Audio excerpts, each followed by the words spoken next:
¿Ha durado la crisis lo suficiente para consolidar la cultura de trabajo y del esfuerzo?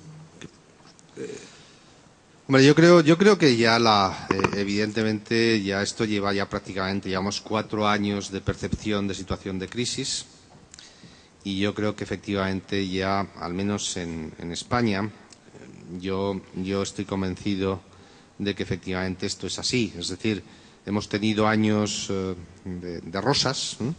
A lo mejor de algunos excesos, seguramente algunos excesos en algunos sectores específicos, de crédito fácil, de tipos de interés muy bajos, de burbujas en determinados sectores. Bueno, hemos pagado las consecuencias, pero también de las crisis se aprende mucho, ¿no? Y yo estoy convencido de que efectivamente una de las consecuencias de las crisis es que, bueno, pues no hay nada que sea gratis del todo, que efectivamente el esfuerzo personal, la responsabilidad personal, el trabajo es fundamental y que el esfuerzo en última instancia es lo que garantiza en última instancia la prosperidad de las sociedades.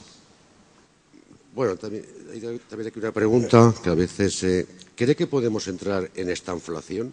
¿Qué consecuencias tendría en la coyuntura actual? Hombre, vamos a ver, tenemos inflación del 3% y estancamiento de la actividad, es decir, tenemos un poquito de esta inflación. Yo, de todas formas, creo que la inflación se va a moderar. Si quieren ustedes mi opinión, yo creo que se va a moderar. A mí me preocupa más el crecimiento económico y el impacto sobre el empleo a corto plazo que el tema de la inflación. Es decir, hay algo que se está poniendo de manifiesto, con una caída de la demanda tan brutal como la que estamos viviendo, tener una inflación del 3% no es lógico. Es decir, eso tiene que ver, como les decía anteriormente, también con el mecanismo de negociación colectiva que tenemos en España, que, claro, uno ve, por ejemplo, el año 2009, en el cual se estaba destruyendo el empleo en España a mansalva. En España hemos destruido prácticamente el 12% de todo el empleo privado en los últimos 3 años. Es una destrucción de empleo brutal, que es la mayor lacra social que tiene España. Y simultáneamente hemos tenido años con los cuales los salarios estaban creciendo al 3 y pico, 4%.